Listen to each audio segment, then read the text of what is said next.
క్రీస్తునందు ప్రియులు దేవుని పిల్లలుగా కూడి వచ్చిన మీ అందరికీ క్రీస్తు నామములో శుభాభివందనాలు తెలియజేసుకుంటున్నాను. మరి ఈరోజు బైబిల్ నుండి క్రీస్తు సంఘాలపై మోపుతున్న నేరాలు అనే ఈ అంశాన్ని మనం చదువుకుందాం. సంఘము అనగా క్రీస్తు యొక్క స్వరక్తము వలన సంపాదించి కొనబడిన సంఘము అని మనకు తెలుసు. అపోస్తుల కార్యములు 20వ అధ్యాయం 28వ వచనాన్ని మనం చదువుకోగలిగితే, అపోస్తుల కార్యములు 20వ అధ్యాయం 28వ వచనం, ప్రభు యేసుక్రీస్తు వారు తన సొంత రక్తం ఇచ్చి సంపాదించిన తన సంఘమును అంటున్నాడు. చూడండి, అంటే సంఘము అనగా రక్తము చేత కొనబడినది, ప్రభు యొక్క రక్తము చేత కొనబడినది. అయితే ఆ సంఘానికి శిరస్సు ఎవరు అంటే యేసుక్రీస్తు వారు. సంఘము యేసుక్రీస్తుదైతే, అవయవాలుగా సంఘములో ఉన్న సభ్యులైతే, శిరస్సు యేసుక్రీస్తు వారుగా బైబిల్ చెప్పింది. అంటే యేసుక్రీస్తు వారి దగ్గర నుంచి వచ్చిన ప్రతి ఆదేశాన్ని సంఘం నెరవేర్చాలి. ఎందుకంటే మన శరీరంలో ప్రతి నిర్ణయం మెదడు తీసుకుంటుంది, అంటే శిరస్సు తీసుకుంటుంది. ఆ శిరస్సు ఏదైతే ఆదేశాన్ని ఇస్తుందో, ఆ శిరస్సు ఏదైతే ఆదేశాన్ని శరీరానికి పంపుతుందో అది శరీరం ఖచ్చితంగా చేసి తీరుతుంది. మరి సంఘానికి శిరస్సు క్రీస్తు అయితే, ఆదేశం ఆయనదైతే, దానిని అవలంబించాల్సింది, చేయాల్సింది ఎవరు? సంఘం. ఎఫెసీయులకు రాసిన పత్రిక 1వ అధ్యాయం 23వ వచనాన్ని చదువుకుందాం.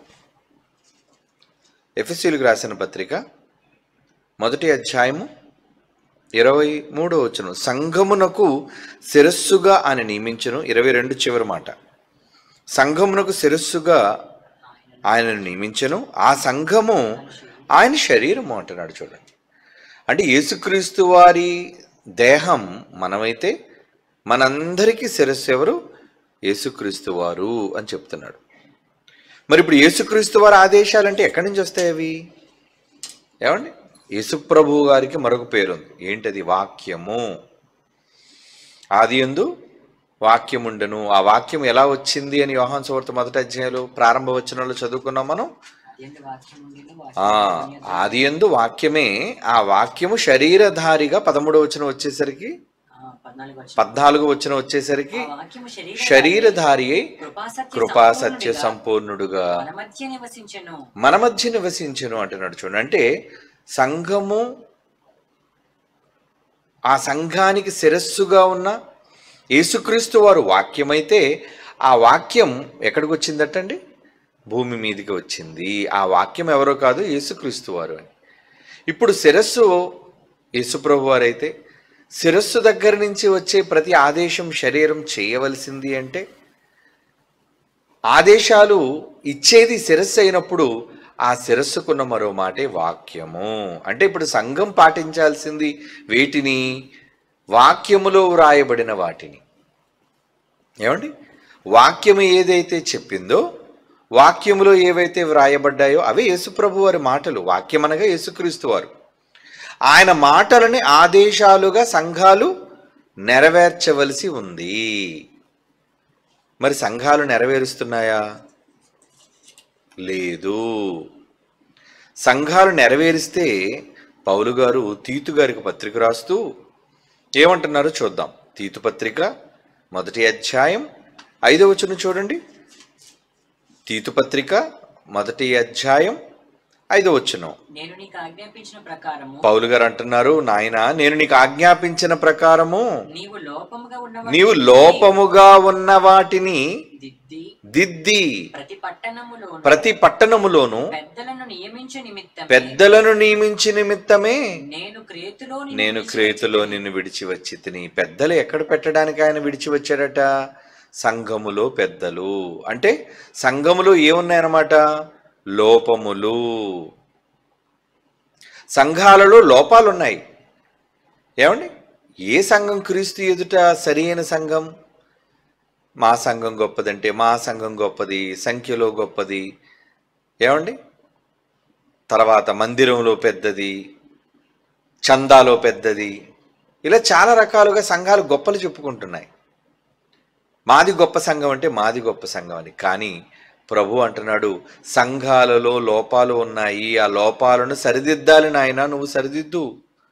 లోపముగా ఉన్న వాటిని సరిదిద్ది ప్రతి పట్టణములోనూ ఎక్కడెక్కడైతే సంఘాలు ఉన్నాయో ఆ సంఘాల్ని నడిపించడానికి పెద్దలను నియమించు నాయన అంటున్నాడు. చూడండి, పెద్దలు.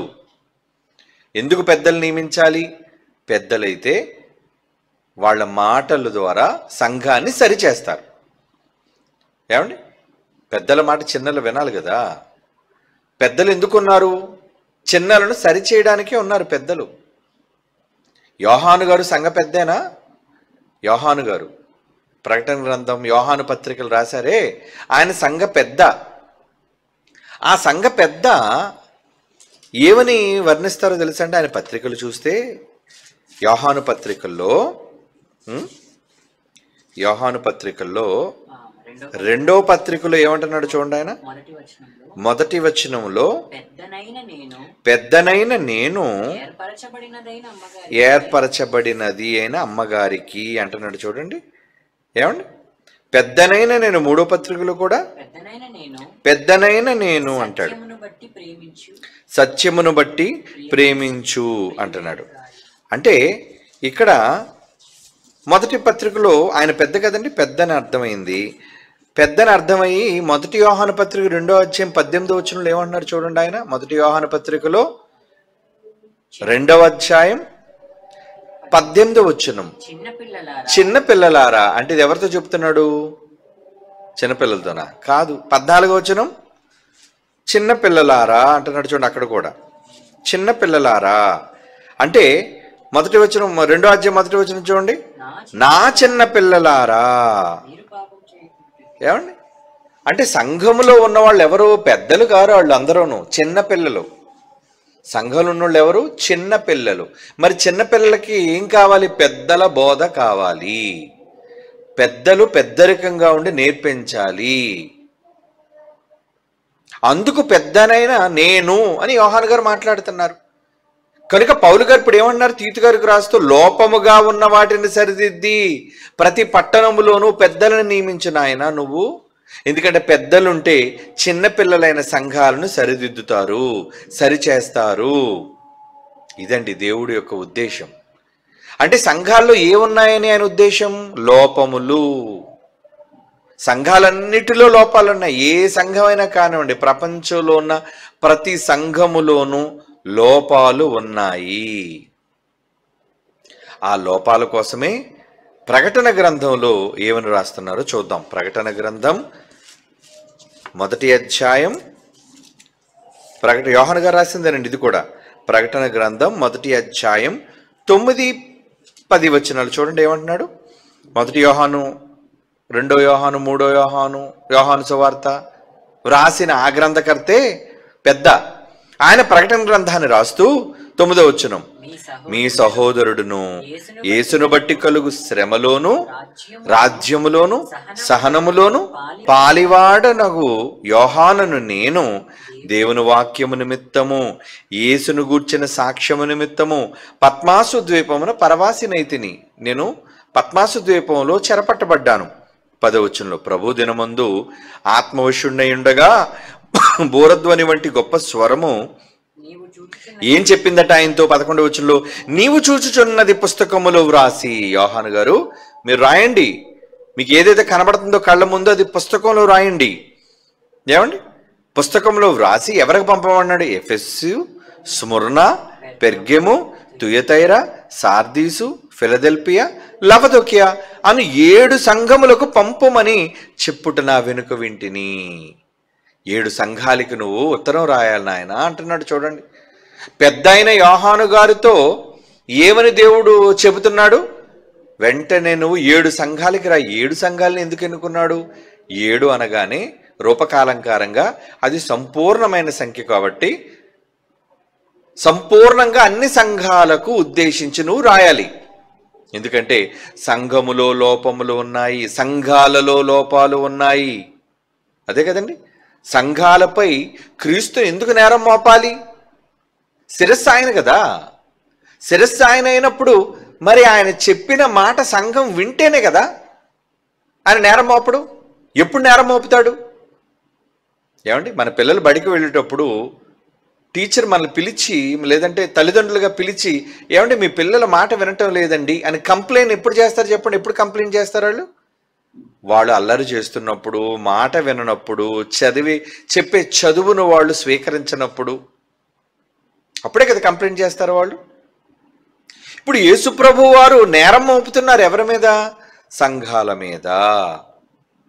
ఎందుకు నేరం మోపాలి? శిరస్సు కదా ఆయన. అంటే ఆయన చెప్పిన మాట సంఘం వినటం లేదా? ఎక్కడ వింటున్నారు? వింటున్నాము అన్న భ్రమలో ఉన్నారు అందరూ. సంఘాలలో ఉన్న వాళ్ళందరూ ఏమనుకుంటున్నారంటే, మాకు అన్నీ బాగా తెలుసు, మాకెవ్వరూ ఏమీ చెప్పొద్దు, చెబితే వినే పరిస్థితుల్లో మేము లేము. సంఘాలు ఉన్నోళ్ళండి, అది బోధకుడైనా, ఏమండి బోధకుడు కూడా, పెద్దయినా, పరిచారకుడైనా, సేవకుడైనా, సంఘ సభ్యుడైనా, ఏమండి ఎవరైనా సంఘములో ఉన్న ప్రతి ఒక్కరూ వాళ్ళు ఏమనుకుంటున్నారంటే, మాలో ఏం లోపాలు, మాకేం లోపం లేదు, మేమేం తప్పులు చేయలేదు, మా సంఘం చాలా మంచి సంఘం, ఉన్నతమైన సంఘం అని అనుకుంటున్న సందర్భంలో యోహాను గారి చేత 7 సంఘాలకు నువ్వు రాయినాయన విషయాన్ని. ఏమండి, ఆ 7 సంఘాలకి నువ్వు వ్రాయు అంటున్నాడు. ఏమంటే మొదటి సంఘం ఏది? ఎఫెసు సంఘం. చదువుతాం ఇప్పుడు. ఎఫెసు సంఘంతో ఏం చెప్తున్నాడు చూడండి. ఎఫెసీయులకు రాసిన ప్రకటన గ్రంథం 2వ అధ్యాయం 1వ వచనంలో, ఎఫెసులో ఉన్న సంఘపు దూతకు ఇలాగూ వ్రాయము. సంఘపు దూత అంటే రెక్కలు కట్టుకుని ఎగిరే దూత కాదు, సంఘాన్ని కాసే దూత. దూత అనగానే గార్డియన్, సంరక్షకుడు, సంఘాన్ని రక్షించేవాడు, సంఘాన్ని కాపాడేవాడు, నాయకుడు అని అర్థం. దూత అనగానే దేవదూత దగ్గరికి వెళ్ళిపోకండి. ఇవన్నీ రూపకాలంకార భాషలో రాయబడ్డాయి కాబట్టి అటువంటి పదప్రయోగం జరుగుతుంది అంతే. ఎఫెస్సులో ఉన్న సంఘపు దూతకు ఇలాగూ రాయము, 7 నక్షత్రములు తన కుడి చేత పట్టుకుని 7 దీపస్తంభముల మధ్య సంచరించువాడు చెప్పు సంగతులు ఏమనగా. ఎవరా సంచరిస్తున్న వ్యక్తి అనుకుంటున్నారు? నేనే, యేసుక్రీస్తుని. ఏమండి, ఇంతకీ ఈ సంఘాలన్నిటితో ఎవరు మాట్లాడుతున్నారని మీరు అనుకుంటారా? ఏమండి, ఆయనేనండి. చూద్దాం ముందు అధ్యాయంలో చూద్దామా? 12వ వచనం, ఇది వినగా నాతో మాట్లాడుచున్న స్వరం ఏమిటని తిరిగి తిని తిరుగుగా 7 సువర్ణ దీపస్తంభములను, ఆ దీపస్తంభముల మధ్య మనుష్య కుమారుని పోలిన ఒకరిని చూచి తిని. ఆయన తన పాదములో మట్టుకు దిగుచున్న వస్త్రమును ధరించుకుని రొమ్మున బంగారు దట్టి కట్టుకుని ఉండెను. ఆయన తల వెంట్రుకలు తెల్లని ఉన్నిని పోలినవై హిమమంత ధవళముగా ఉండెను. ఆయన నేత్రములు అగ్ని జ్వాలల వలె ఉండెను. ఆయన పాదములు కొలిమిలో పుటము వేయబడిన మెరచిన అపరంజితో సమానమై ఉండెను. ఆయన కంఠస్వరము విస్తార జల ప్రవాహముల వలె ఉండెను. ఆయన తన కుడి చేత 7 నక్షత్రములు పట్టుకుని ఉండెను. ఆయన నోట నుండి 2 అంచులు గల వాడి అని ఖడ్గము ఒకటి బయలు వెళ్ళుచుండెను. ఆయన కుడి చేతులు ఏమంటాయండి? 7 నక్షత్రములు అంటున్నాడు. చూడండి, 7 నక్షత్రాలు ఉన్నాయట ఆయన కుడి చేతిలో. ఎందుకు పట్టుకున్నాడు 7 నక్షత్రాలు? ఆకాశంలో కనిపించే ఈ తారల కోసం చెప్పట్లేదు ఆయన. ఆ 7 నక్షత్రాలు ఏమో చెబుతున్నాడు చూడండి. ఏమండి, 18వ వచనం, నేను మొదటివాడును, కడపటివాడును, జీవించువాడును, మృతుడనైతిని. అంటే ఎవరు మృతులైన వారు? సిలువలో యేసుప్రభు వారు. నేను చనిపోయాను, కానీ ఇదిగో యుగయుగములు సజీవుడనై ఉన్నాను, మరియు మరణము యొక్కయు పాతాళము యొక్కయు తాళపు చెవులు నా స్వాధీనములో ఉన్నవి, నా దగ్గర ఉన్నాయి. ఎవరిని మరణానికి పంపాలన్నా పాతాళానికి పంపాలన్నా నా చేతిలో ఉన్నాయి. కాగా నీవు చూచిన వాటిని విన్న వాటిని వీటి వెంట కలుగబో వాటిని అనగా నా కుడి చేతిలో నీవు చూచిన 7 నక్షత్రములు గూర్చిన మర్మమును ఆ 7 సువర్ణ దీపస్తంభముల సంగతి వ్రాయుము. ఆ 7 నక్షత్రములు 7 సంఘములకు దూతలు అంటున్నాడు. చూడండి, అంటే 7 సంఘాలకి సమాచారాన్ని పంపించబోతున్నాడు. ఎవరు? యేసుప్రభు వారు తన కుడి చేతిలో ఉన్నాయి. అంటే ఇప్పుడు మాట్లాడుతుంది ఎవరని మీకు అర్థమైంది? ఆ 7 దీపస్తంభములు 7 సంఘములు అంటున్నాడు. చూడండి, వద్దాం ఇప్పుడు 2వ అధ్యాయం. 7 నక్షత్రములు తన కుడి చేత పట్టుకుని 7 దీపస్తంభముల మధ్య సంచరించువాడు చెప్పు సంగతులేమనగా, సంఘాన్ని ఏమని హెచ్చరిస్తున్నాడంటే, నీ క్రియలను, నీ కష్టమును, నీ సహనమును నేను ఎరుగుదును. నీవు దుష్టులను సహింపలేవనియు అపోస్తలులు కాకియేతేం అపోస్తలుమని చెప్పుకుని వారిని పరీక్షించి వారు అబద్ధికులను నీవు కనుగొంటివి. అబ్బా, చాలా మంచి లక్షణం ఉంది కదండి ఈ సంఘానికి. అంటే ఎవరు దొంగలు, ఎవరు మంచివాళ్ళు ఈ సంఘం గుర్తించగలదట. అవునా? ఆయన క్రియలు తెలుసట సంఘానికి. నీ కష్టము, నీ సహనము ఎరుగుదును. నీవు దుష్టులను సహింపలేవని, అపోస్తలులుగా దొంగ వేషం వేసుకున్న వాళ్ళు నువ్వు కనిపెట్టావని నేను కనుగొంటిని అంటున్నాడు. 3వ వచనం, నీవు సహనము కలిగి నా నామము నిమిత్తము భారము భరించి అలియలేదని నేను ఎరుగుదును. ఎంత మంచి సంఘం అండి! క్రీస్తు కొరకట భారం మోసి అలిసిపోలేదటండి ఎఫెస్సు వాళ్ళు. అంటే ఇక్కడ బైబిల్లోనే ఎఫెస్సు వాళ్ళని కాదు, అక్కడ ఎఫెస్సు సంఘముని ఒక సంఘంగా వర్ణిస్తున్నాడు అంతే. టోటల్గా ఇందులో ఆయా స్వభావాలు కలిగిన వాళ్ళు, సంఘాలలో స్వభావాలు కలిగిన వాళ్ళని గురించి ఇక్కడ చెబుతున్నాడు. చూడండి ఏమని, నీవు సహనము కలిగి 3వ వచనం, నా నామము నిమిత్తము భారము భరించి అలియలేదని నేను ఎరుగుదును. ఆయనను మొదట నీకుండిన ప్రేమను నీవు వదిలితివి. నేరం మోపడం ఆరంభించాడు చూడండి సంఘం మీద. ఏమంటున్నాడు? ఇన్ని బాగానే ఉన్నాయి, కానీ నీలో నేను ఎత్తి చూపాల్సిన మొదటి తప్పు ఏంటంటే, నీకున్న మొదటి ప్రేమను నువ్వు వదులుకున్నావు. నన్ను ప్రారంభంలో ఎంత ప్రేమించావో, యేసుగా నన్ను ఎంత గౌరవించావో, యేసుగా నా కోసం ఎంత తప్పించావో, నా పనుల కోసం ఎంత భారాన్ని కలిగి ఉన్నావో, ఈరోజు ఆ ప్రేమ నీలో లేదు అని సంఘం మీద మొట్టమొదటి నేరం మోపుతున్నాడు. చూడండి, అంటే మొదటి ప్రేమ అంటే దేవుని ప్రేమ అనగా ఏంటి? ప్రేమించిన వ్యక్తి కోసం చేయాల్సిన పని. ప్రేమ అనగానే మనస్సులో ఉండేది కాదు ప్రేమ, మనుష్యుల మధ్య మనస్సుల్లో ఉండేది ప్రేమ. ఆ ప్రేమ మనస్సులోనే ఉంచుకుంటారు. ప్రేమించిన మనిషి కోసం ఏమీ చేయరు. ఎందుకు ఆ ప్రేమ? దేవుడు లోకమును ప్రేమించాడా? ప్రేమించి ఏం చేశాడు? కాగా తన అద్వితీయ కుమారుని ఇచ్చేశాడు, కుమారుని పంపాడు మన కోసం. అది కదా ప్రేమ అంటే. ప్రేమించి తన కుమారుణ్ణి బలిగా అర్పించాడు. క్రియ ప్రేమ చూపించడం అంటే అది. దేశాన్ని ప్రేమించారు చాలామంది నాయకులు. ఏమండి, దేశమును ప్రేమించుమన్నా, అవునా, ఎన్నో మాటలు రాశారు, మంచిని పెంచమని చెప్పారు. అయితే ఆ దేశం కోసం కొందరు నాయకులు ఏం చేశారంటే తమ అసూలు బాసారు, అంటే తమ ప్రాణాలను ఇచ్చారు. అది దేశమును ప్రేమించడం అంటే. దేశాన్ని ప్రేమించిన వాళ్ళు దేశం కోసం మంచి పనులు చేయాలి. మరి క్రీస్తును ప్రేమించిన వారు క్రీస్తు కొరకు ఏ పనులు చేస్తున్నారు? సంఘాలలో ఉన్నవాళ్ళు మనస్సులలో ప్రేమ ఉందంటే. ఏమండి, మనసులో చాలా ప్రేమ. యేసంటే ప్రేమ. ఇంటి నిండా యేసుప్రభు ఫోటోలే, మెడలో యేసుప్రభు సిలువలే. ఏమండి, ఇంటి ముందు సిలువ, ఇంటిలోన సిలువ, గుడిలోన సిలువ, గుడి ముందు సిలువ. ఆహా, సిలువ అంటే ప్రేమ. అంటే తమ ప్రేమను అలాగ బొమ్మల రూపంలో వ్యక్తపరుస్తున్నారు. మరొకరైతే ఇంటి నిండా బంగారు వాక్యాలే. ఏ సభకి వెళ్ళినా అక్కడ ఏమమ్మినా అక్కడ రెఫరెన్స్లు కదా నమ్ముతుంటారు. అవన్నీ కొనడం, ఇంట్లో తగిలించడం. ఎంత ప్రేమ వాక్యం అంటే. అంటే ఇవన్నీ యేసుప్రభు మీద ప్రేమ లేకుండానే కొన్నారంటారా చెప్పండి? కొందరైతే ఎన్ని రకాల బైబిల్ ఉన్నాయి, అన్ని రకాల బైబిల్ కొనుక్కొని పెట్టుకుంటారండి. ఎందుకు? ప్రేమండి. యేసుప్రభు అంటే ప్రేమండి. చాలా బాగుంది. ఫోటోల్లో యేసుప్రభు ప్రేమ కనబడుతుంది, బొమ్మల్లో యేసుప్రభు ప్రేమ కనబడుతుంది. ఏమండి, ధరించుకునే వాటిలో యేసుప్రభు గుర్తులు కనబడుతున్నాయి. ఓ ఇల్లంతా యేసుప్రభువే, వాక్యాలతో నిండిపోయింది. కానీ యేసు అంటున్నాడు, ఏమంటే సంఘాల్లో ఇప్పుడు లేవా? మన సంఘాలు గోడల మీద ఏమి లేవు, కానీ ఇతర సంఘాలకు వెళ్ళి చూడండి ఏం కనబడతాయి? గుడి బయట గోడల మీద రెఫరెన్స్లే, వాక్యాలే. గుడి లోపల వాక్యాలే. ఉండడం తప్పు కాదు, కానీ అవి గోడల మీద ఉండడం మాత్రమే కాదు. ఎక్కడ ఉండాలి? మెత్తని హృదయములను పలకల మీద వాటిని వ్రాసుకో. ప్రారంభంలో చెప్పాడు, మొదటి శతాబ్దంలో కన్నా ముందు, క్రీస్తు పూర్వం ఇశ్రాయేలుకి ఏం చెప్పాడు? అరే నాన్న, నువ్వేం చేస్తావంటే, నువ్వు ఎక్కడ రాసుకోవాలంటే నీ బట్టల మీద రాసుకో, అవునా, నీ బాసికం మీద రాసుకో, నీ చేతుల మీద రాసి దాన్ని కట్టుకో గుర్తుగా. ఎందుకు? నువ్వు మర్చిపోకూడదని, ఏమండి, మరువకూడదని రాశాడు. అది క్రీస్తుకు పూర్వం చెప్పాడు. క్రీస్తు వచ్చిన తర్వాత ఏమన్నాడు? అవి ఉండాల్సిన గోడల మీద కాదయ్యా, రాతి పలక మీద గాని అంటాడు. చూడండి, సిరాతో గాని కాకుండా. ఎఫ్సి పత్రిక, కొరింథీయులకు రాసిన మొదటి పత్రిక 3వ అధ్యాయం 3వ వచనం. మొదటి కొరింథీ పత్రిక 3వ అధ్యాయం 3వ వచనం. రాతి పలక మీద రాశారు, వాళ్ళు మర్చిపోయారు. సిరాతో అంటే ఇంకుతో రాశాము, అది మర్చిపోయారు.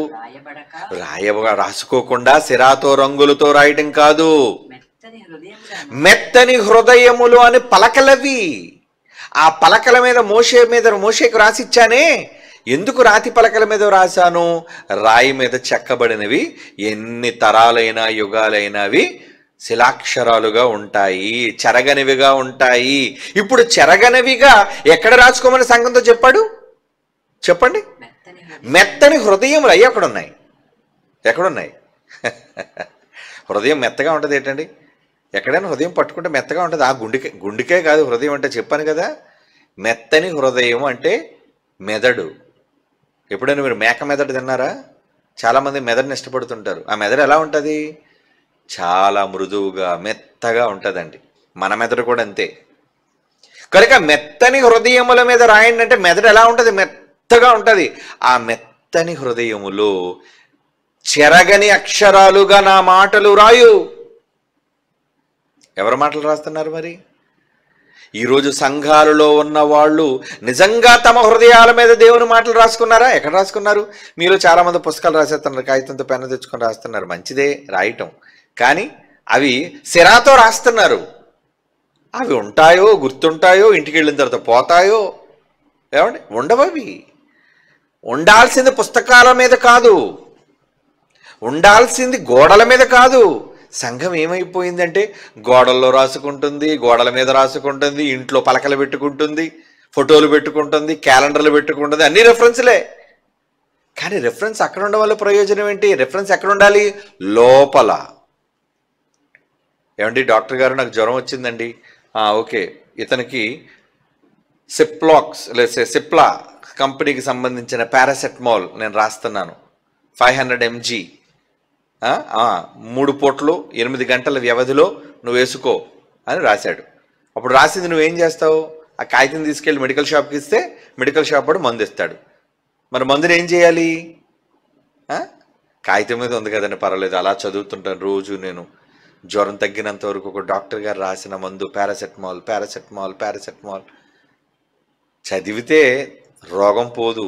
మరి ఏం చేయాలి? కొన్న మందుని లోపలికి వేసుకోవాలి. దేహం లోపలికి పెడితే అప్పుడు ఏమవుతుంది? రోగం నయమవుతుంది.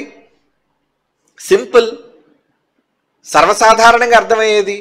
మరి దేవుని వాక్యం అనే ఈ మందు ఎక్కడుంది?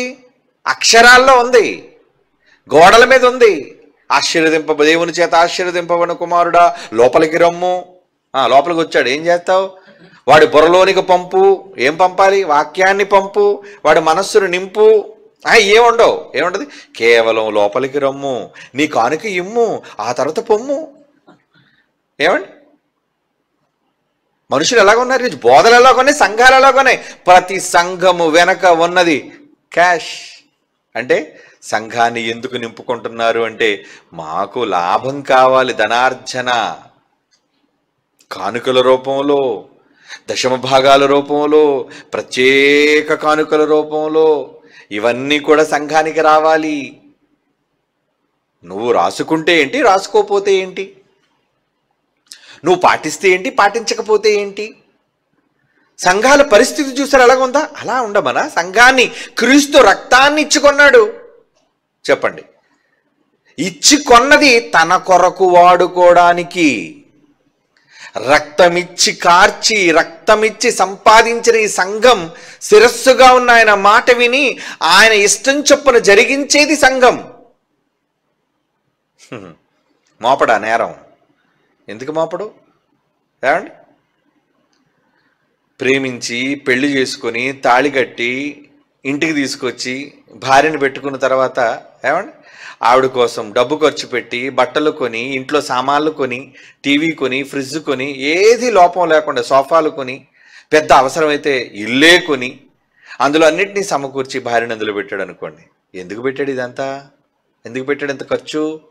ఏమండి, తెల్లవారి భర్త లేగానే బట్టలు సిద్ధం, భోజనం సిద్ధం, అవసరతలన్నీ తీర్చడానికి సర్వం సిద్ధం చేసేది భార్య, భాగస్వామి, పని మనిషి కాదు.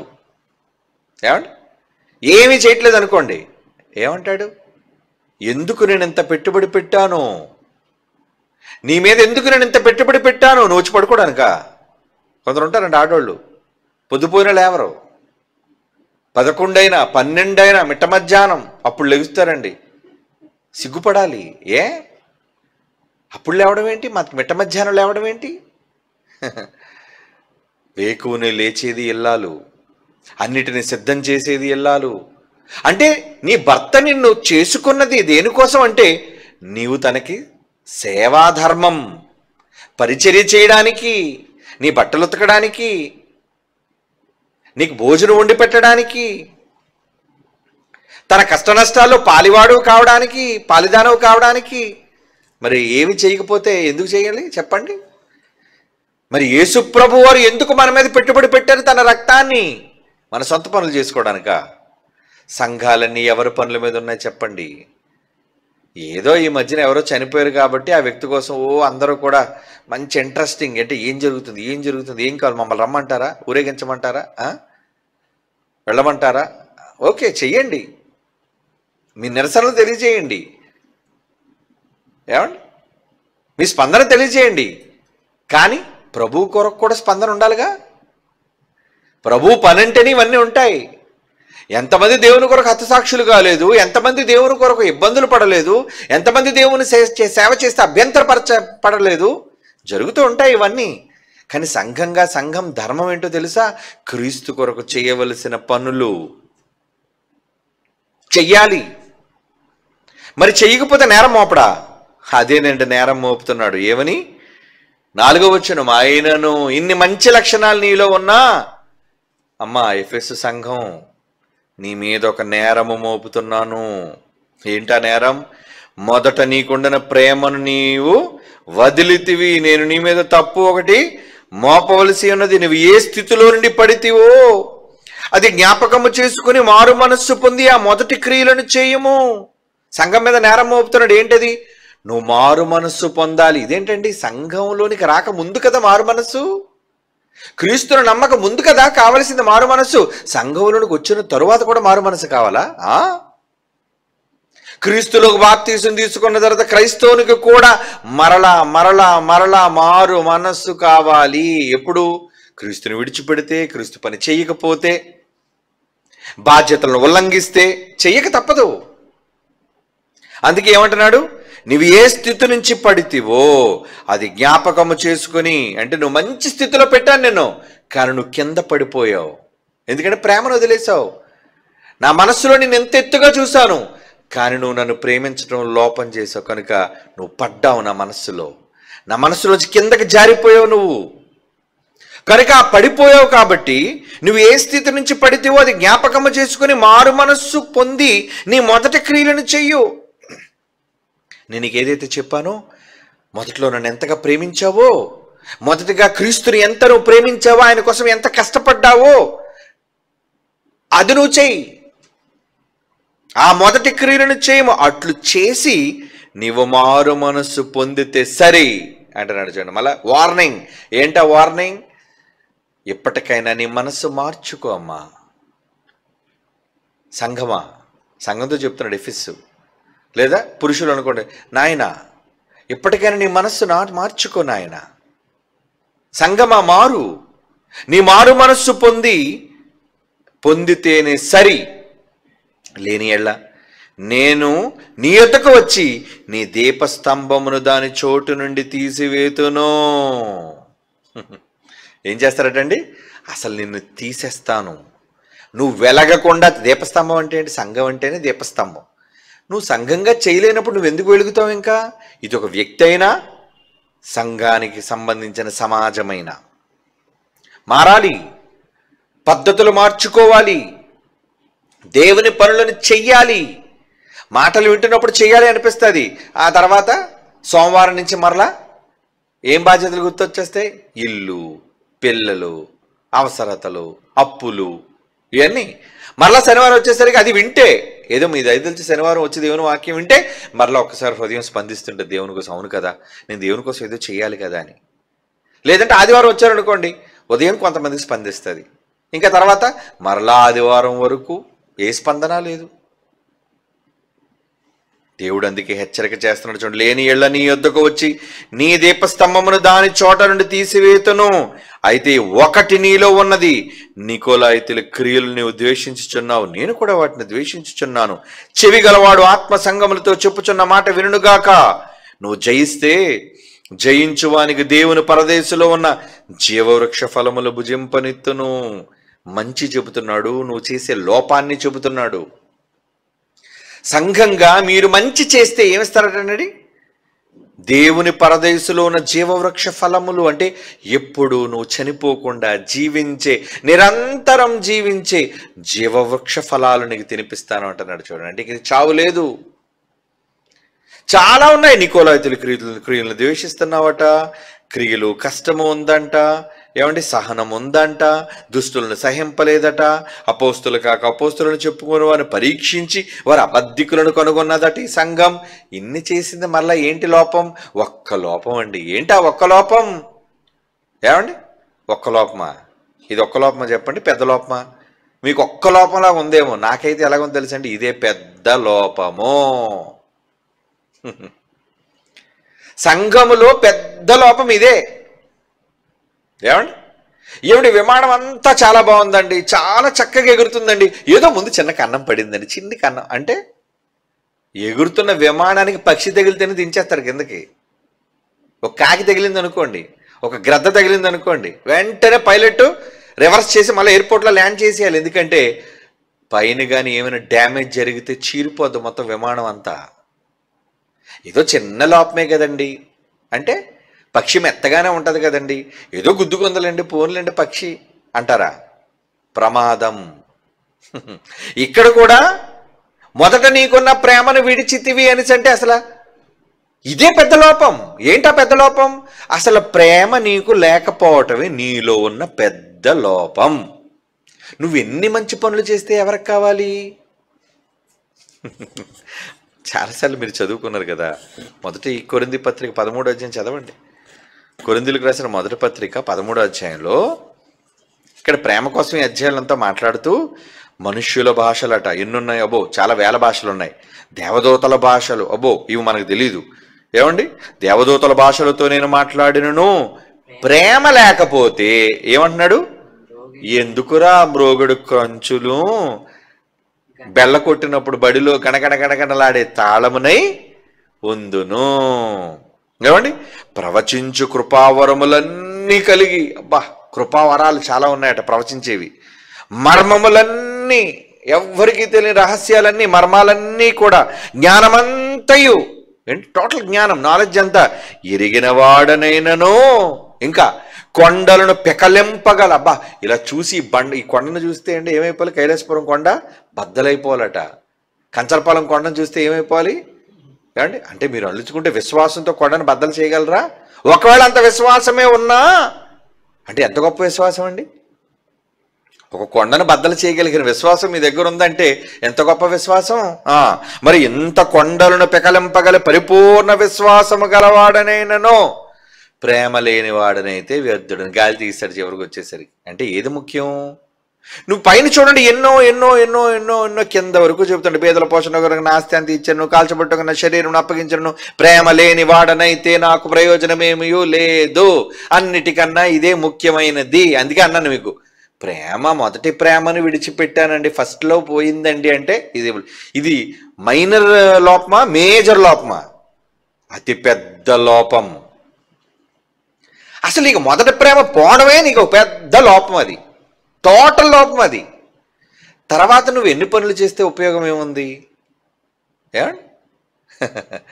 సంఘంతో చెబుతున్నాడు, ఆత్మ సంఘములతో చెప్పు మాటలు చెవిగలాడు వినాలి అంటే మాకు చెవులు ఉన్నాయి కదా, 2 చెవులు ఉన్నాయంటే వినబడ్డం కాదు, శబ్దం లోపలికి వెళ్ళడం కాదు. వినగలిగిన చెవులు అంటే విన్న తర్వాత దేవుని కొరకు చేయాల్సిన పనులు చేయాలి, మొదటి ప్రేమను పొందాలి, అది వినడం. లేదంటే ఇప్పుడు ఎంతసేపు నేను చెప్పినా మీలో ఏమి అలజడి రాలేదనుకోండి, లేదు లోన ఏం చలనం రాలేదనుకోండి, అప్పుడు నేను ఎవరి ముందు ఊదాను బాకా అంతానా? అందుకే అన్నాడు, చెవిటోడు ముందు సన్నాయి మేళం అన్నారు. మంచి సన్నాయి మేళం మృదువైన సంగీతంతో గొప్ప ఆర్కెస్ట్రా ఊడుతుంటే ఏమండి, యానీలాంటి గొప్ప మ్యూజిక్ డైరెక్టర్ వచ్చి మంచి సంగీతం అన్ని ఆర్కెస్ట్రాతో శబ్దాలతో వాయిస్తున్నాడు అనుకోండి, ఎలా ఉందని అయ్యి అంతా ఆర్కెస్ట్రా షో అంతా అయిపోయిన తర్వాత ఎలా ఉందని అంటే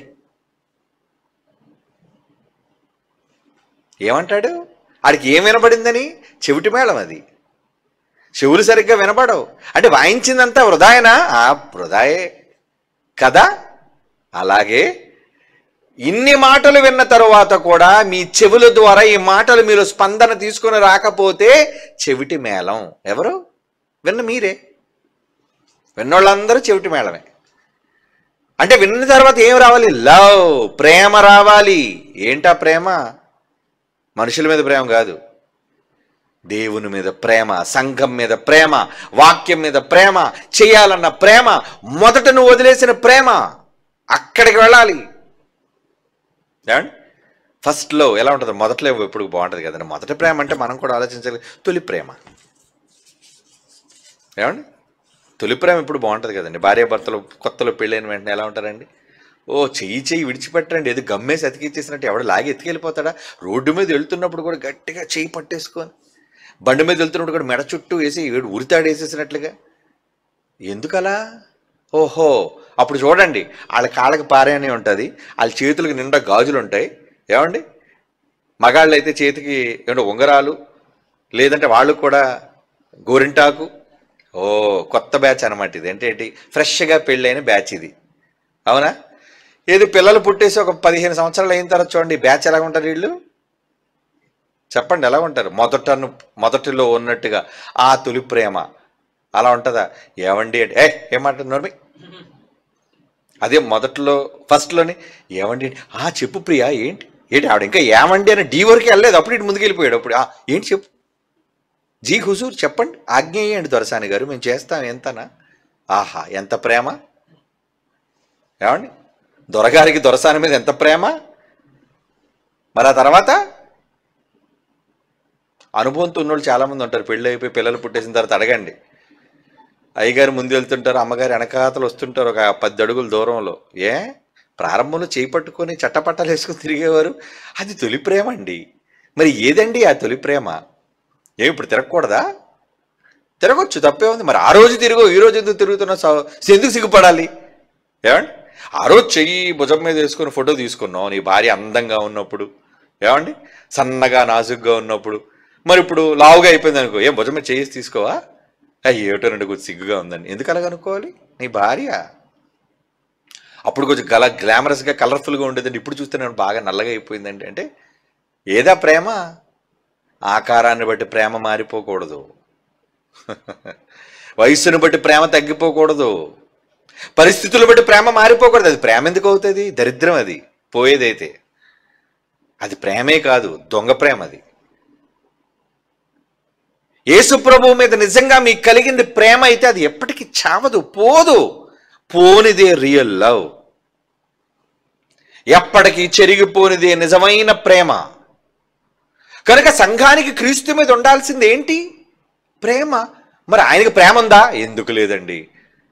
తన రక్తమంతా ఇచ్చేసి ఎంత ప్రేమించాడంటే సంఘాన్ని, ఏమండి, ఒక భారీగా పోలుస్తూ భర్త ఎలాంటోడో చెప్తున్నాడండి. అది కళంకమైన, ముడత అయినా, అట్టిది మరి ఏదైనా రోజు స్నానం చేస్తున్నటువంటి సంఘానికి కళంకం పడింది అనుకోండి, డాగు ఏమండి తింటున్నప్పుడు పిల్లలు ఏదైనా ఉంపేసుకున్నారు వెంటనే తల్లి ఏం చేస్తుంది, వెంటనే తుడిచేస్తుంది, వెంటనే క్లీన్ చేసేస్తుంటుంది. ఏమండి అలా యేసుక్రీస్తు వారు సంఘాన్ని ఎంత ప్రేమిస్తున్నారంటే, భార్య తప్పు చేస్తే క్షమించేవాళ్ళు ఉంటారా? ఏమండి భార్యలో లోపం ఉంటే సరిదిద్దుకొని సరి చేసుకునే వాళ్ళు ఉంటారా? ఎక్కడో అండి, ఎక్కడో.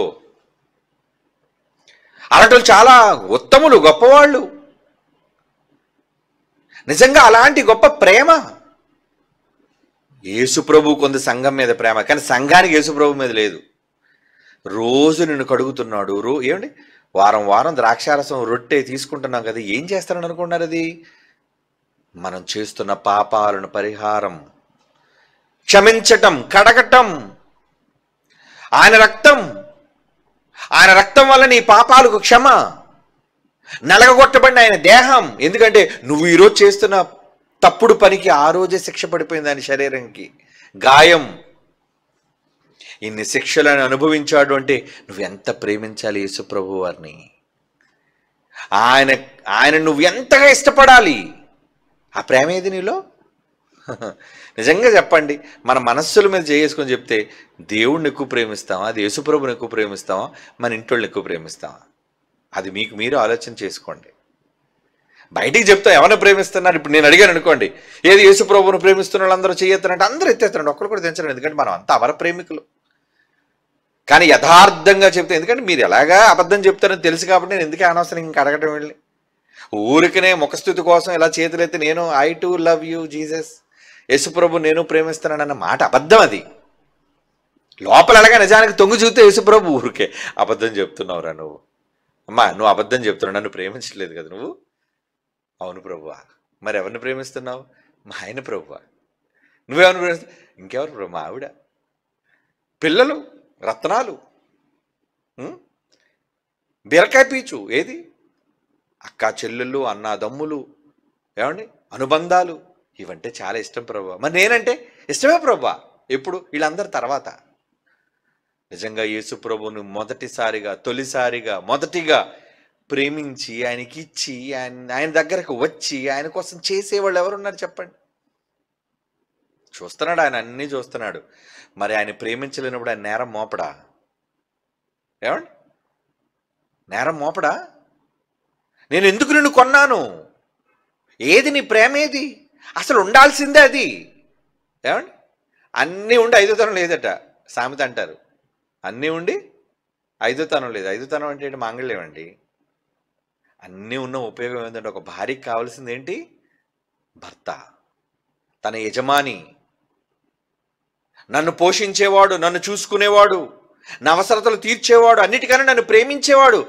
ఆయనే లేకపోతే ఈ చీరలు ఎందుకు, ఈ నగలు ఎందుకు? ఏమండి నిజంగా భర్తలు కోల్పోయే వాళ్ళు ఏమనుకుంటారో తెలుసా అండి? ఇవన్నీ మాకు అక్కర్లేదండి, నా మాంగళ్యం ఉంటే చాలండి, నా ఐదోతనం ఉంటే చాలండి, నా భర్త ఉంటే నాకు చాలండి. అది విధవలకు తెలుసు ఆ బాధ ఏంటో. తాము ప్రేమించిన వారు దూరమైన వారికి తెలుసండి ఆ బాధ అంటే ఏంటో. మరి మనం ఎవరిని ప్రేమిస్తున్నాం? మనం ఎవరిని ప్రేమిస్తున్నాం చెప్పండి? యేసుప్రభునా? సంఘంగా మనం యేసుప్రభును ప్రేమిస్తున్నాం? బయటికి అబద్ధాలు చెప్తాం అంతే. యేసుప్రభుని ప్రేమించేస్తున్నాం, ప్రభు ఐ లవ్ యూ జీసస్. ఏమండి కొంతమంది బ్యాడ్జీలు పెట్టుకుంటారు, కొంతమంది రాసుకుంటారు I love Jesus. Love Jesus అంటే యేసు లోకమును ఎంతో ప్రేమించి ఏం చేశాడు? ఎవరైనా నిన్ను ప్రేమిస్తే ఆయన నీకోసం తన ప్రాణాన్ని పెట్టాడు. మరి నువ్వేం చేయాలి? నువ్వు కూడా ప్రాణం పెట్టాలి. అదే కదా ప్రేమ అంటే. కనుక ఈరోజు సంఘం మీద యేసుక్రీస్తు వారు నేరాన్ని మోపుతున్నారు. నా సంఘం మీద నేనే నేరస్థాపన చేస్తున్నాను. నేను ప్రేమించి ప్రాణం పెట్టిన నా భార్య మీదే, నా ప్రియురాలి మీదే నేనే నేరస్థాపన చేస్తున్నాను అంటున్నాడు. చూడండి, యేసుప్రభు నేరస్థాపన కాదా? మొదట నీకున్న ప్రేమను నువ్వు వదిలేసావు అనకూడదా? ఎవడు ప్రియుడు అనకూడదా? ఏమమ్మా ఆ రోజులో నువ్వెంత నన్ను ప్రేమించావు, కానీ ఈరోజు ఆ ప్రేమ లేదే. ఏమైపోయింది ఆ ప్రేమ అంతా? ఎవరైనా వచ్చారా జీవితంలోకి? అంతే కదండి. ఎప్పుడు భర్త మీద నుంచి ప్రేమ డైవర్ట్ అయిపోతుంది చెప్పండి ఎవరికైనా? ఆమె జీవితంలో మరొకడు ప్రవేశించాడు అనుకోండి, ఎవరి మీద ఉంటుంది మనసంతా? నీకోసం కష్టపడి ప్రేమించే భర్త మీద ఉండదండి, వాడి మీద ఉంటుంది, దొంగ మీద ఉంటుంది. వాడు మధ్యలో దూరాడు, పచ్చని సంసారంలో నిప్పులు పోసేవాడు వాడు. మరి ఈమె భర్త పాత చింతకాయ పచ్చడి.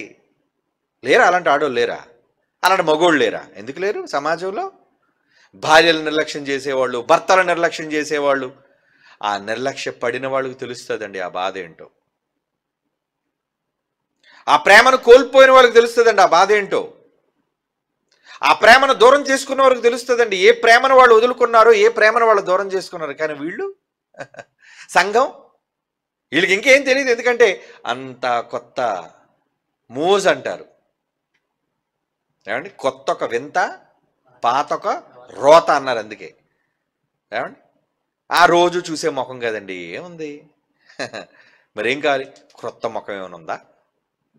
ఏమండి ఈరోజు సమాజంలో ఎక్కడో ఉన్న పాశ్చాత్య దేశపు కల్చర్ మన దేశానికి కూడా వచ్చేసిందండి. ఒకరోజు ఒకరిని నమ్ముకుంటే చచ్చిపోయినంత వరకు ఒక్కడి కోసమే జీవించి చచ్చిపోయే వాళ్ళు స్త్రీలుగా పురుషులుగా ఎంతోమంది ఈ దేశంలో ఉన్నవాళ్ళండి. ఇప్పుడు ఈరోజు ఒకడు, రేపు మరొకడు, ఆ తర్వాత మరొకటి. ఏమండి మార్చడమే. ఎందుకంటే చట్టాలు కూడా అనుకూలంగా ఉన్నాయి. నీకు నచ్చలేదా? ఇద్దరు మ్యూచువల్ డైవర్స్ తీసేసుకోండి. నీకు నచ్చినోడితో పో, నువ్వు నచ్చినవితో పో. చట్ట ప్రకారంగా మీరు మాత్రం లీగల్గా డివోర్స్ తీసుకోవాలి. ఇద్దరు విడాకులు తీసుకొని మీకు నచ్చిన పని చేయండి. ఎన్నిసార్లు తీసుకోవచ్చు? మీకు నచ్చినన్ని సార్లు తీసుకోండి డివోర్స్, ఎన్నిసార్లైనా తీసుకోండి. ఉంటుండగా మాత్రం ఇంకోళ్ళు పెళ్లి చేసుకుంటే తప్పు కనుక ఏం చేయాలి? వదిలేయండి. వదిలేసి మీకు నచ్చిన వాళ్ళతో వెళ్ళండి. మరి మొదట ఉన్న ప్రేమ లేవు, మొదట ఉన్న వ్యక్తులు లేరు, మొదట ఉన్న వ్యక్తుల మీద ప్రేమ లేదు. పాశ్చాత్య దేశాలు అలాగే ఉన్నాయండి ఈరోజు. అదే జబ్బు మనకు కూడా అంటిందండి ఈరోజు. యూజ్ అండ్ త్రో, మనుషులు వాడుకోవడం, ఆ తర్వాత నీవు అక్కర్లేదు పో. నీ మీద మోజు పోయింది, నీ మీద సంతోషం పోయింది, నీ మీద సరదా పోయింది, ఇక నీతో నాకు పని లేదు. ఈరోజు ఏం జరుగుతుంది చెప్పండి? సమాజంలో ఏం జరుగుతుంది? Use and throw. వాడాక ఇక నీతో నాకు సంబంధం లేదు. కారు వాడుతాం ఇంకా నచ్చలేదని కొత్త కారు వచ్చింది మార్కెట్లోకి, కొత్త కారు తీసుకోండి, నువ్వు పో. పాత కారువి, పాత కారు కొనుక్కున్న కూడా ఉంటాడు మరి. ఏమండి అలా సమాజంలో విలువలు, బంధాలకు విలువలు తెంచేసుకొని విలువని ఇవ్వని వారుగా ఉన్నారు. సంఘాలు లేరా?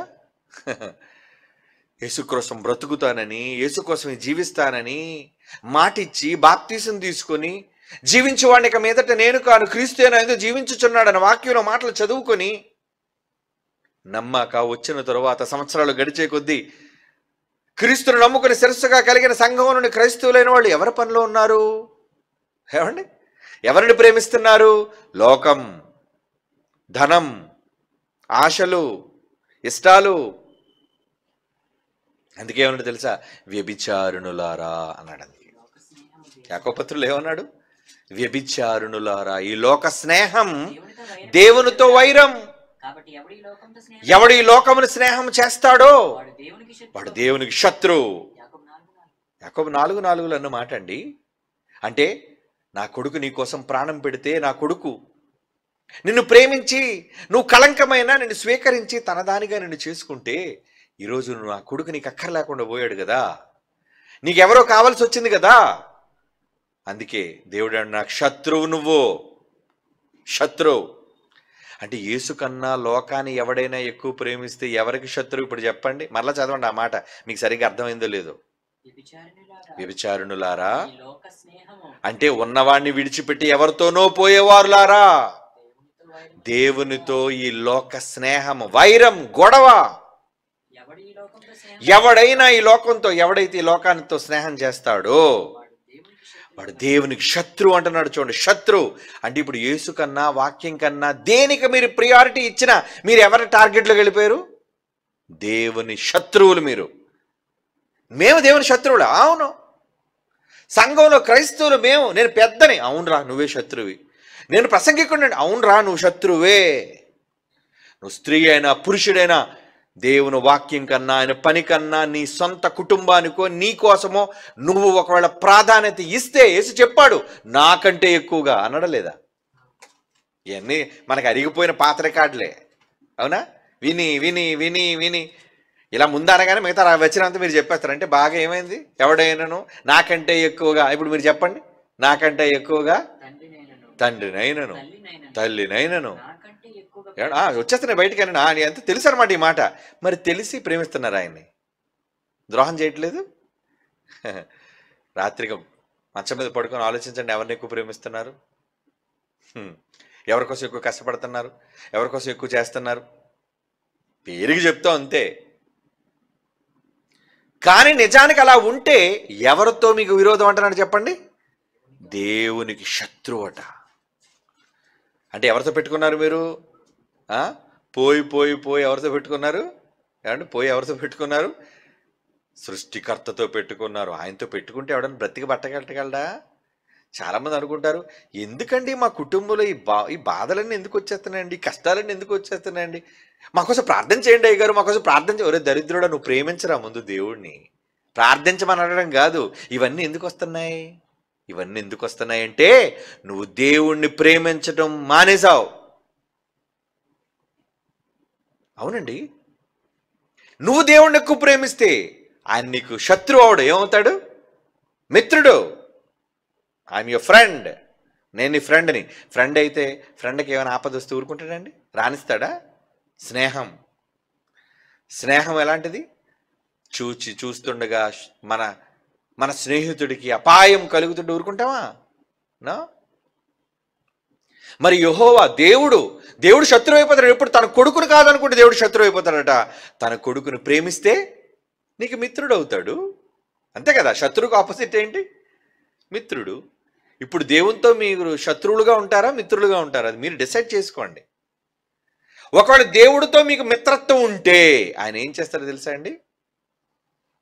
అన్నాడు బైబిల్లో, యెహోవా పట్టణమును కాపాడని ఎడలా. ఏమనుకుంటారు ఆయన కోసం?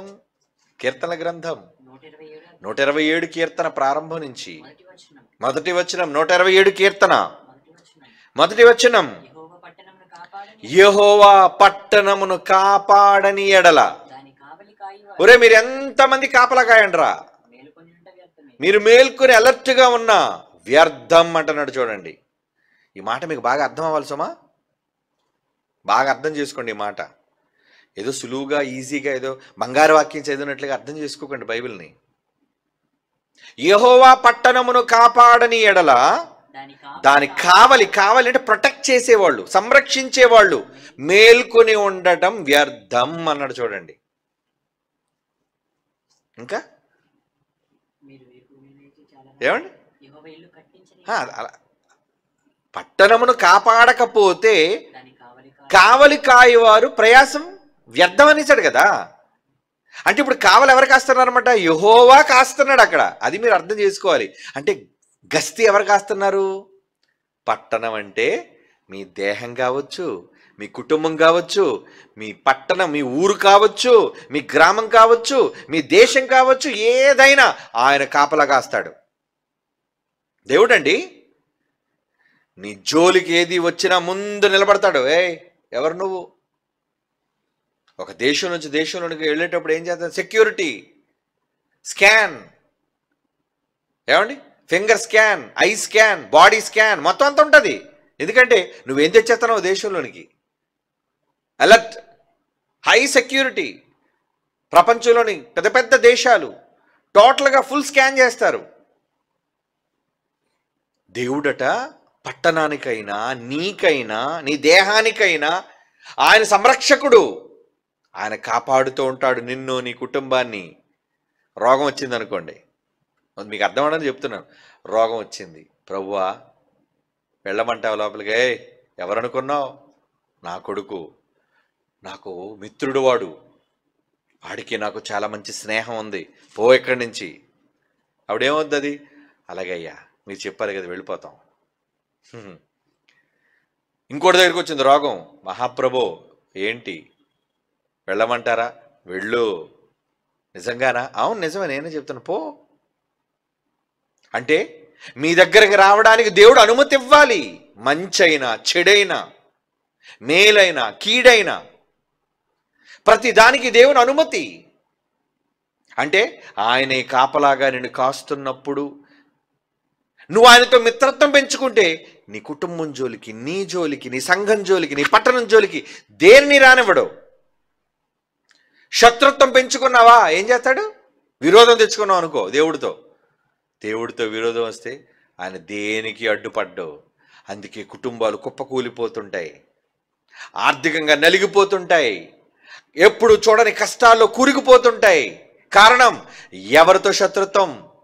వాళ్ళకి తెలియదు ఎందుకు వచ్చాయి ఇవన్నీ ఎందుకు వస్తున్నాయి మాకు అర్థం కావట్లేదండి. ఎందుకు వస్తున్నాయి? దేవుణ్ణి ప్రేమించు, అప్పుడు ఆయనతో నీకు శత్రుత్వం ఉండదు. ఆయన్ని గస్తీ కాస్తాడు, పట్టణాన్ని కాపాడుతాడు. నువ్వేమీ అలర్ట్ ఉండవలసిన పని లేదు. ఆయన చూసుకుంటాడు నీకోసం. నువ్వు హ్యాపీగా పడుకో, ఆయన చూసుకుంటాడు నీకోసం. ఏది నీ దరిదాపులకు రానివ్వడు. బైబిల్లో పాత నిబంధనలో ఒక మాట ఉంటుందండి, ఏ కీడును ఏ తెగులును నీ గుడారమునకు రానియక అంటాడు. చూడండి, ఆ మాట ఒకళ్ళు దొరికితే చెప్పండి నాకు. ఏ తెగులును నీ గుడారమునకు రానియక అంటాడండి. గుడారములోనికి ఏ తెగులైనా రావాలి అంటే దేవుడు అనుమతి ఇవ్వాలి. అంతగా కాపలా కాస్తాడు ఆయన. ఎంత నాన్న? 91వ కీర్తన 10వ వచనం. Very good, thank you. 91 కీర్తన 10. నీకు అపాయమేమీ రాదు, ఏ తెగులును నీ గుడారమును కనీసం దగ్గరకు కూడా రాదండి. సమీపం, సమీపించడం దగ్గరకు రావడం, లోపలికి రావడం సంగతి తర్వాత. నీ పక్క 1000 మంది పడిపోయినా, నీ కుడి పక్క 10,000 మంది నేల రాలిపోయినా అపాయము నీ యొద్దకు రాదు. బా, ఏం మాట అండి దేవుడిది. నిజమండి. ఏ తెగులు నీ గుడారం వరకు కూడా రానియన్నా. నేను కాపలా కాసుకుంటానయ్యా, నేను కాపలా కాసుకుంటాను. ఏమండి, దేవుడు కాపలావాడా మనకి? అవును, ఆయన ప్రేమ, ఆయన కాపలాదారి మనకి. ఎప్పుడు నువ్వు ఆయన ప్రేమిస్తే, ఆయన కొడుకుని ప్రేమిస్తే ఆయన నిన్ను అన్ని విషయాల్లో కాపాడుతాడు. ఈ చిన్న లాజిక్ మిస్ అవుతున్నారని అందరూ. కిటుకిది. ఏది చెయ్యాలో అది చెయ్యరు. నాకంటే ఎక్కువగా ప్రేమించొద్దు. ఎవడైనా ఇప్పుడు చదవండి, ఆ మాట మీకు బాగా అర్థమవుతుంది. ఏమండి, ఈ లోకాన్ని ఎవడైనా స్నేహిస్తే యాకోబు 4:4 ఏమంటున్నాడు? వ్యభిచారిణులారా, నన్ను కాదని లోకాన్ని, ధనాన్ని, పదవిని, అధికారాన్ని, ఏమండి ఆస్తిపాస్తులను కోరుకొని, బంధాలను కోరుకొని నువ్వు ఒకవేళ వెళితే ఏంటో తెలుసా, నాతో గొడవ పెట్టుకుంటున్నావు నువ్వు. ఎవడు ఈ లోకముతో స్నేహం చేస్తాడో వాడు దేవునికి శత్రువు. ఒరే, ఆ రోజు నుంచి నువ్వు నాకు ఎనిమి. అంటే ఎనిమి అయితే ఏం చేస్తాడు? ఏ తెగులైనా వచ్చేస్తుంది నీ దగ్గరికి, ఏ రోగమైనా వస్తుంది, ఏ అపాయమైనా నీకు వస్తుంది. అంటే నువ్వు దేవునితో ప్రేమతో, సఖ్యతతో, క్రీస్తుని ప్రేమించి ఉంటే అసలు ఏది నీ దరిదాపులకు రానివ్వను అని మాట ఇచ్చాడండి ఆయన. భూమి ఆకాశములు గతించినా గతించిపోనేమో కానీ నా నోటి నుంచి వచ్చిన మాటలో ఒక సున్నా, ఒక పొల్లు తప్పిపోతుందా? తప్పిపోదా? తప్పిపోదు కదా. ఇప్పుడు మరలా చదవండి కీర్తన గ్రంథంలో మాట 91:10. అది మరి దేవుడి మాటేనా? మరి ఆయన పలికిన మాట అబద్ధం ఎందుకు అవుతుంది చెప్పండి. అంటే ఊరకనే చెప్పాడు ఈ మాట, గాలి మాట. అలా చెప్పడానికి ఆయన గాలి కాడు, ఆయన రియల్ గాడ్, నిజమైన దేవుడు. ఆయన మాట ఇచ్చాడంటే మాట తప్పడు, మాట తిరగడు. చదవండి ఏమన్నాడు ఆ మాట? నీకు అపాయం, అపాయం, అపాయం ఏది రానివ్వను నేను. ఏ తెగులు నీ గుడారానికి సమీపించదు. ఎందుకంటున్నాడు ఆ మాట? నువ్వు ఆయన ప్రేమించు. మనం ప్రేమించే వాళ్ళ కోసం ఏమైనా చేస్తాం కదండి. ఆపదలో ఉంటే ఏ ఇబ్బంది అయినా మన వాళ్ళకి రానిస్తావా? తండ్రి ఎన్ని కష్టాలైనా ఓర్చి కుటుంబానికి కన్నీళ్లు పెట్టాలనుకోడండి. కుటుంబం సంతోషించాలి, ఏ బాధను నేను అనుభవించాలి అనుకుంటాడు. ఏ కష్టమైన తల్లి అనుభవించాలనుకుంటుంది, పిల్లలకి అది సుఖాన్ని ఇవ్వాలి అనుకుంటుంది. దేవుడు కూడా అంతే, క్రీస్తు కూడా అంతే. సంఘానికి నువ్వు ప్రేమిస్తున్నావా సంఘంగా ఉండి? లేదు, అదే చెప్పాడు. మొదట నీకున్న లవ్, ప్రేమ వదిలేసుకున్నావు నువ్వు కనుక పడిపోయావు నువ్వు నా దృష్టిలో. పైనుంచి పడ్డావు. లవ్లో పడ్డం కాదు, ప్రేమ పోయి పడ్డావు కిందకి. అంటే ప్రేమ పోయినోడు లవ్ ఫెయిల్యూర్. నీ లవ్ ఫెయిల్ అయిపోయింది. నా దృష్టిలో అంత ఉన్నతంగా కనబడవలసిన నువ్వు ప్రేమ లేకపోవడం వల్ల నీచంగా కిందకు పడ్డావు. నువ్వు మారు మనసు పొందో, మార్చుకో, మొదట నీకున్న ప్రేమను తెచ్చుకో. అప్పుడు నీ దరిదాపులకి ఏమైనా రానిస్తానేమో చూడు నేను. అదండి ఆత్మ సంఘములతో చెప్పుచున్న మాట చెవి గలవాడు వినాలి. ఇంత పెద్ద నేరం అండి. ఎన్నో గుణాలు ఉన్నాయి సంఘానికి. ఆ సంఘం పైన, తన సంఘం పైన రక్తం ఇచ్చి కొనుక్కున్న తన సంఘం మీద ఆయనే నేరాన్ని మోపుతున్నాడు. అవును, నేను కట్టుకున్న ఇల్లాలు ద్రోహం చేసిందండి. నేను నమ్ముకున్న ప్రేయసి నాకు అన్యాయం చేసిందండి. నేను కట్టుకున్న భర్త నాకు అన్యాయం చేశాడండి. అవును, ఈరోజు క్రీస్తు సంఘంపై మోపుతున్న నేరం, ఒక భార్యాభర్తలనే గొప్ప బంధం సంఘానిది క్రీస్తుదైతే ఒక భర్తగా తన భార్య మీద నేరస్థాపన చేస్తున్నాడు. మొదట నీకున్న ప్రేమను వదిలేసావు. అదే కదా అన్నిటికన్నా ముఖ్యమైనది. సంఘం మీద క్రీస్తు మోపుతున్న నేరం ఇది కేవలం ఒక ఎఫెసు సంఘం కోసమే మనం విన్నాం. కానీ సంఘాలపై, అంటే ఈరోజు సంఘాలలో ఇది లేదా ఈ పరిస్థితి? ఇందాక చెప్పాను కదా, గోడల వరకే వాక్యాలు పరిమితం, అమలులోనికి లేవవి, క్రియల్లోని లేవవి. నీకు ఎంత విశ్వాసం ఉంటే ఏమో, నేను ప్రభువును గొప్పగా విశ్వసిస్తున్నానండి, గొప్ప ఫెయిత్ఫుల్ ఫ్యామిలీ అండి మాది, అబో గొప్ప విశ్వాసపూరితమైన కుటుంబం అండి. ఎవరికి కావాలి నీ విశ్వాసం? కొండలు పగిలిపోయే విశ్వాసం ఉన్నా ప్రేమ లేకపోతే వ్యర్థుడు. అంటే విశ్వాసం కన్నా ప్రేమ గొప్పదా? చెప్పండి. ఎవరికి కావాలి నీ నమ్మకం? నేను గొప్ప విశ్వాసినండి అంటే పో, నీ విశ్వాసం అక్కర్లేదు, ముందు ప్రేమ ఉందో లేదో చెప్పు. సంఘానికి కావలసింది మొదట నమ్మకం కాదు, ముందు ప్రేమ. ఎవరి మీద? క్రీస్తు మీద. ఏ ప్రేమ? మొదటి ప్రేమ. మొదట ప్రేమను వదిలేసుకున్నావు అని సంఘాలన్నిటిలో ఉన్న లోపాన్ని ఆయనే కట్టుకున్న ఆయన సంఘం, రక్తం కార్చిన సంఘం కోసం ఆయన చెబుతున్నాడు. అంటే సంఘాలు సరి చేసుకోవాలా? అవును, సంఘాలు సరి చేసుకోవాలి. ఇది ఎఫెసు సంఘం. మిగిలిన సంఘాలు, వాటిలో ఎలాంటి లోపాలను దేవుడు ఎత్తి చూపించాడు, ఆ లోపాలను మనం ఎలా సరి చేసుకోవాలో అన్నది మిగిలిన నెక్స్ట్ క్లాసులో మిగిలిన సంఘాల కోసం ఆలోచిద్దాం. కళ్ళు మూసుకోండి, ప్రార్థన చేసుకుందాం. పరిశుద్ధుడు అయిన తండ్రి దేవా, మీ కుమారుడైన క్రీస్తుని మా కొరకు ప్రేమించి పంపి తన రక్తాన్ని ఇచ్చి మమ్మల్ని కొన్నారు. కానీ ద్రోహులుగా మారుతున్నాము ఎంతో కాలంగా. ఆయన కోసం బ్రతకాల్సిన మేము ఆయనకన్నా ఎక్కువ ప్రాధాన్యత కుటుంబాలకు, ధనానికి, పదవులకు,